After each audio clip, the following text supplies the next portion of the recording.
Hello students of 6th class. Today I am going to teach you lesson number 2 of your SST. Okay, and which is the earliest society, यानी कि हमारी जो आदिकाल की society थी, समाज था, उसके बारे में पढ़ेंगे हम. Okay, now start the chapter. According to the scientist, the earth is about 4.5 billion years old. In comparison to the history of the earth, human existence upon the earth is new. How and when humans first appeared is a puzzle. Man was an ape about 5 lakh years ago. The evolution of man took many years. After thousands of years, man changed from a primitive man to a civilized man. The age in which the earliest human beings lived is called the prehistoric period. The studies of man's physical and cultural development is related to anthropology. मतलब हमारे वैज्ञानिकों के अनुसार जो हमारी पृथ्वी थी वो लगभग 4.5 बिलियन पुरानी है, और जो पृथ्वी पर जो मानव का अस्तित्व है वो इतिहास की तुलना में नया है. यह एक पजल है कि मानव कब और कैसे अपीयर्ड हुआ. लगभग 5 लाख साल पहले जो मानव था वो एक बंदर था. हजारों साल के बाद जो आदमी है वो आदिकालीन मानव से सभ्य मानव में बदल गया, और वह काल जिसमें मानव जाति रहती है उसे प्री हिस्टोरिक पीरियड कहा गया, और मानव की जो फिजिकल और कल्चरल डेवलपमेंट थी उसको एंथ्रोपोलॉजी से रिलेटेड है वो. ठीक है, तो आगे हमारा टॉपिक आता है the stone age, the period of history when stone tools came to use it known as the stone age. Stone age मतलब जो पाषाण काल होता है ना वो. The stone age lasted a very long period. It is divided into 3 phases: Paleolithic age, Mesolithic age, and Neolithic age. During each stage, man used particular types of tools, and in each stage, he made some progress. As the time advanced, the tools become lighter, smaller in size, and specialized in function. क्या बताया गया इसमें कि जो पाषाण युग था, इतिहास का वह काल जिसमें स्टोन औजारों का इस्तेमाल हुआ था, वह स्टोन एज कहलाया, यानी कि पाषाण युग कहलाया, जिसमें पत्थरों का यूज होता था. इसे 3 फेसेस में बांटा गया था. कौन कौन से? पैलोलिथिक एज, मेसोलिथिक एज और नियोलिथिक एज. और जो हर स्टेज के दौरान जो मानव था वो लगातार अलग अलग औजारों का इस्तेमाल करने लग गया, और हर युग में वो प्रोग्रेस करने लग गया था. ठीक है, और जैसे जैसे समय उन्नत रूप लेता गया तो उनके जो औजार थे वो लाइटर होते गए और साइज में छोटे होते चले गए.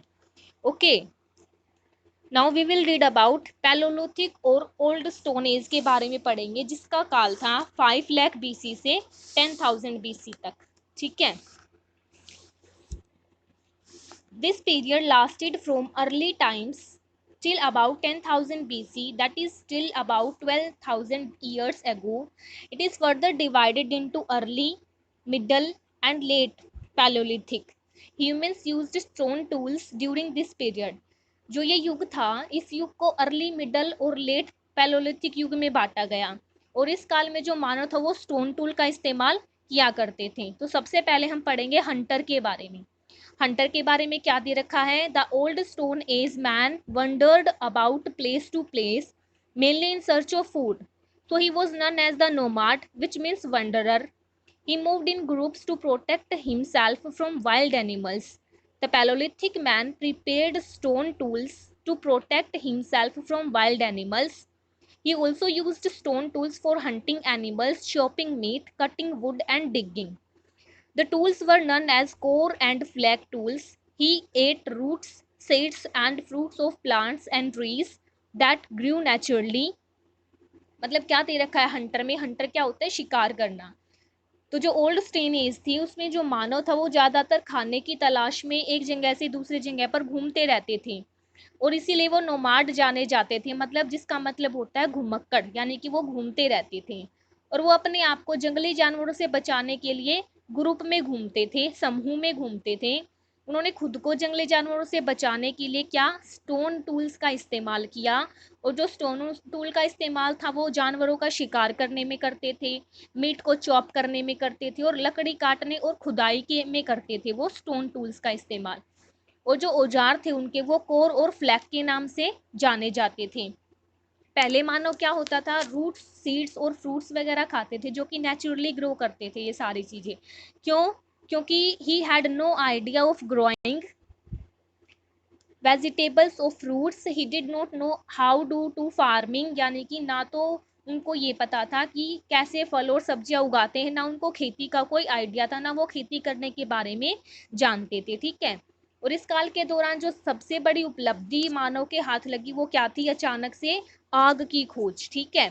यानी कि जब उन्होंने अचानक से दो पत्थरों को आपस में रगड़ा तो क्या उत्पन्न हुई? आग उत्पन्न हुई, और इस तरीके से आग का आविष्कार हुआ। तो आग ने उनके जीवन में क्या किया? न केवल सिर्फ उनको ठंड से गर्माहट दी, बल्कि उन्हें जंगली जानवरों से भी बचाती थी। और जो ये प्री हिस्टोरिक काल था, इसमें औजार और हथियार जो थे वो स्टोन से बनाए जाते थे, और इसी कारण जो यह काल था वो स्टोन एज के नाम से जाना जाता था। Okay. Next topic is group life, यानी कि समूह में जीवन व्यतीत करते थे वो। As compare to wild animals such as tiger, lions और elephants, human beings are physically weak. The human beings have no sharp teeth, claws or horns. The early human beings were always in danger of attacks from the wild animals. मतलब जो जंगली जानवरों की तुलना, जैसे कि जंगली जानवरों को देखे as like tiger, lion, elephants, तो इनकी तुलना अगर ह्यूमन बींग्स के करें तो ह्यूमन बींग्स जो फिजिकली वीक होते हैं इनकी तुलना में। क्यों? क्योंकि उनके पास ना तो शार्प टिथ होते हैं, ना क्लोज होते हैं, ना हॉर्न्स होते हैं, है ना।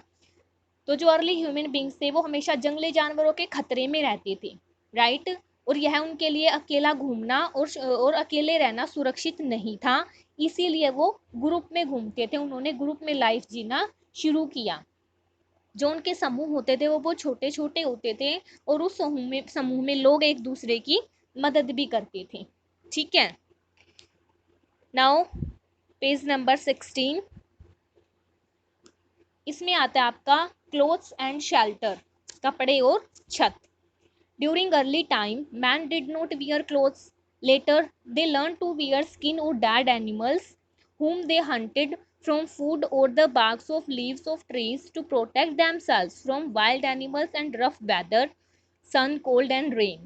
The primitive people took shelter in caves. They also lived under the leafy branches of trees. Later they began to build huts. Wood was used to make huts. मतलब जो अर्ली टाइम के दौरान जो मानव थे वो कपड़े नहीं पहनते थे, बाद में उन्होंने क्या किया? मरे हुए जानवरों की खाल को पहनना शुरू कर दिया। ठीक है।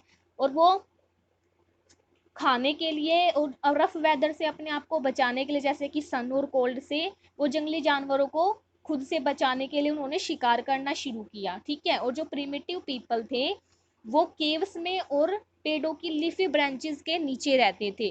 बाद में उन्होंने झोपड़ी बनाना शुरू कर दिया, और झोपड़ी बनाने के लिए क्या इस्तेमाल करते थे? वो लकड़ी का यूज करते थे। ठीक है। आगे आता है discovery of fire a revolution, यानी कि जो आग की खोज थी वो एक तरह से क्रांति बनी। Invention of fire was a major discovery. Man in the primitive ways discovered fire by chance. When two stones were rubbed against one another, fire occurred. Fire changed the life of early people. They got warmth and light from it. They could roast their food, which became tastier, easily digestible and more nourishing. मतलब क्या दे रखा है आग discovery of fire में?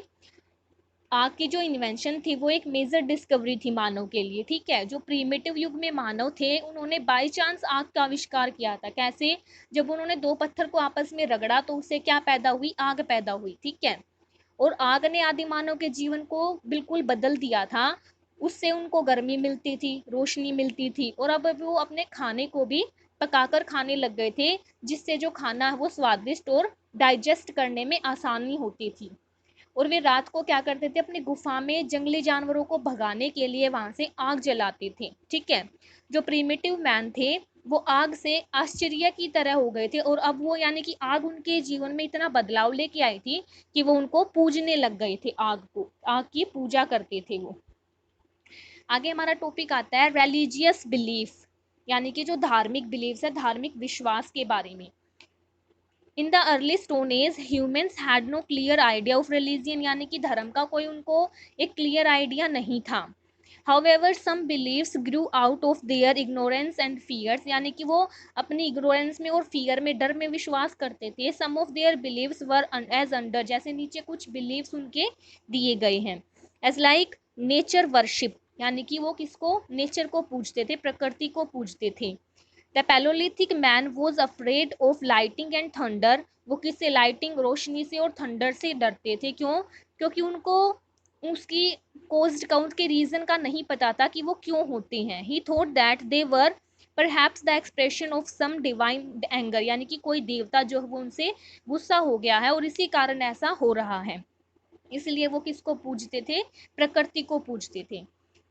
आगे आता है एंसेस्टर वर्शिप. एंसेस्टर होते हैं उनके जो पूर्वज होते हैं, पितृ जो होते हैं. He worshipped his ancestor after their death, उनकी डेथ के बाद वो अपने पितरों को पूजते थे. ये फियर्ड, वो डरते थे कि अगर हम उनको नहीं पूजेंगे तो वो हमसे नाराज हो जाएंगे और हमारी लाइफ को में बाधा डालना शुरू कर देंगे. ठीक है. वर्शिप ऑफ द डेड, यानी कि मरे हुए को पूजते थे. He buried the dead is number 17 देखेंगे. He buried the dead along with his tools and eatables, thinking that he might need them in his journey to the next world. यानी कि उन्होंने क्या किया, मृतकों को अपने औजारों और उनके खाने पीने के सामान के साथ दफनाया. क्यों? क्योंकि उनकी ये सोच थी कि भाई उनको अगली दुनिया में ना उनकी ज़रूरत पड़ सकती है. फेथ इन सुपर नेचुरल चीज़ों में विश्वास करते थे, वो मैजिक पावर्स को मानते थे. ठीक है. तो आगे हमारा आता था मेसोलिथिक एज के बारे में हम पढ़ेंगे. The age of transition from the old stone age to the new stone age is called the Mesolithic age. This was a short period of many changes which lasted from about 10,000 BC to about 8,000 BC. क्या दे रखा है Mesolithic as के बारे में? जो old stone as से new stone age के काल को मेसोलिथिक एज कहा गया.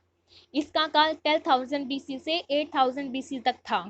और जो मेसोलिथिक एज के दौरान जो स्टोन टूल्स थे वो अधिक नुकीले और तेज होते चले गए. और जो साधारण हैंडल वाले स्टोन थे अब वो लंबी टहनी से जुड़े होते थे. ठीक है. और इन टूल्स को हैंड एक्सिस के नाम से जाना गया, जो क्या करते थे, तेज दौड़ने वाले जानवरों को भी एक दूरी से फ्लंग कर सकते थे. ठीक है. और जो नुकीले औजार थे इनको माइक्रोलिथ्स कहलाए थे ये. ओके. आगे हमारा आता है shelter and domesticated life.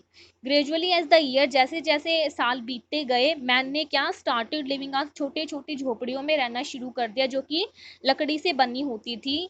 He also continued living in caves में भी वो रहते थे, गुफाओं में भी रहते थे, रॉक शेल्टर उनकी होती थी. Man also started domesticating animals during the Mesolithic as के दौरान मानव ने जानवरों को पालना शुरू कर दिया. ही बिगिन टू यूज़ एनिमल, उन्होंने एनिमल्स के प्रोडक्ट्स को यूज़ करना शुरू किया, जैसे मिल्क हो गया, दूध हो गया और वुल हो गया. Dogs were tamed for security, यानी कि अपनी सुरक्षा के लिए उन्होंने कुत्ते पालने भी शुरू किए. ठीक है. आगे आता है रिलीजन, यानी कि धर्म. The early man was threatened by natural events like thunder, यानी कि जो नेचुरल प्रकृति की जो चीज़ें होती जैसे थंडर लाइटिंग हो गई तो वो उनसे डरते थे. Even the rising and the setting of the sun और change of seasons were strange for him, यानी कि यहाँ तक कि जो सूर्य का उगना और छिपना और यहाँ तक कि जो मौसम बदलते हैं वो भी उनके लिए एक स्ट्रेंज था. ठीक है. So he begin to worship all this phenomena, तो उन्होंने हर एक इस फिनोमिना को जो चेंज होता था उनको उन्होंने पूजना शुरू कर दिया. क्लोथ्स में क्या करते थे, वो कपड़े क्या पहनते थे, मरे हुए जानवरों की खाल को पहनते थे वो अपने आप को कवर करने के लिए. और ट्रीज की जो लीव्स होती थी विंटर के सीजन में और रेनी सीजन में वो उसका यूज करते थे. ठीक है. Now we will read about neolithic age. Neolithic age मतलब नवपाषाण जो युग था उसके बारे में. The old stone age lasted till 10,000 BC, after which began the new stone age. This was called the Neolithic age. In Greek language, neo means new and lithos means stone. Hence the term means the new stone age. मतलब जो old stone as था वो 10,000 BC तक चला. ठीक है. उसके बाद न्यू स्टोन एज की शुरुआत हो गई और जो यह जो न्यू स्टोन एज की जो शुरुआत हुई वही नियोलिथिक एज कहलाया. ग्रीक भाषा में जो नियो का मतलब होता है वो तो नया होता है और लिथोस का मतलब स्टोन यानी कि पत्थर होता है, इसीलिए इस टर्म का मतलब क्या हुआ, न्यू स्टोन एज हुआ. ठीक है. और इस युग का जो काल था वो 8,000 BC से 4,000 BC तक चला. ठीक है। और इसमें क्या हुआ, आग की जो खोज थी वो ओल्ड स्टेन एज की समाप्ति थी और न्यू स्टेन एज की शुरुआत थी। ठीक है। अब नियोलिथिक के मेन फीचर्स हम पढ़ेंगे। सबसे पहला दे रखा है सेटल्ड लाइफ इन विलेजेस में, यानी कि गांव में सेटल लाइफ शुरू करना कैसे किया। जो मानव होते थे वो अपनी झोपड़ियों को नदी के किनारे बनाते थे, और जो झोपड़ियां होती थी वो वुड, मड और ग्रास से बनी होती थी। ठीक है। और जो झोपड़ियां नदी के किनारे वो बनाते थे वो नदी के ऊपरी हिस्से पर बनी होती थी। इसी कारण जो अर्लीस्ट विलेजेस थे उनका जन्म हुआ। और जो अब उन्होंने क्या कर दिया था, जो फूड ग्रेन्स था उनको पोर्ट्स में स्टोर करना शुरू कर दिया था, और जिससे उनकी जो जिंदगी थी, लाइफ थी, वो आरामदायक हो गई थी। ठीक है। एग्रीकल्चर यानी कि खेती के बारे में क्या पढ़ेंगे, वो भी एक डिस्कवरी थी। फायर की तरह ही एग्रीकल्चर भी एक डिस्कवरी थी। Man found of some seeds, उन्होंने क्या किया, उनको कुछ सीड्स मिले। ठीक है। उन्होंने क्या किया, उनको मोइस्ट किया, किसमें, फॉलन ऑन मोइस्ट लैंड। अगर वो उन्होंने देखा कि अगर ये जमीन में मोइस्ट हो जाते हैं गिरने के बाद तो एक प्लांट में डेवलप होते हैं। तो उन्होंने इसी चीज से सीखा और उन्होंने सीड्स को प्लांट में ग्रो करना शुरू कर दिया, और ये एक महान डिस्कवरी जो थी वो मानव के लिए सामने आई। Instead of wandering in search of food man settled.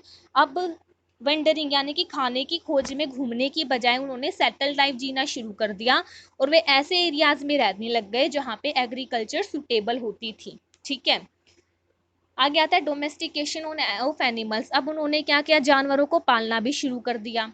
अब उन्होंने जानवरों को पालना शुरू किया। जो डॉग था, कुत्ता जो था, वो सबसे पहला जानवर था जो टेम किया गया था, पालतू बनाया गया था। इस कोर्स के दौरान उन्होंने क्या किया, डोमेस्टिकेशन अदर अलग अलग जानवरों को पालना शुरू किया, जैसे शिप, गोट्स, पिग, डंकीज, और जो उनकी अलग अलग उससे मदद भी करते थे। जैसे domesticated animals provided fresh milk and meat at which the sold man food problem considerably। Domestication animals को डोमेस्टिकेट करने के बाद उनको फ्रेश मिल्क मिलने लग गया, मीट मिलने लग गया, जिससे उनकी जो खाने की प्रॉब्लम थी वो खत्म हो गई थी एक तरह से। ठीक है। Okay students, that's all in today class, and the further chapter we will be continuing in next class. Okay, you have to read this chapter carefully again.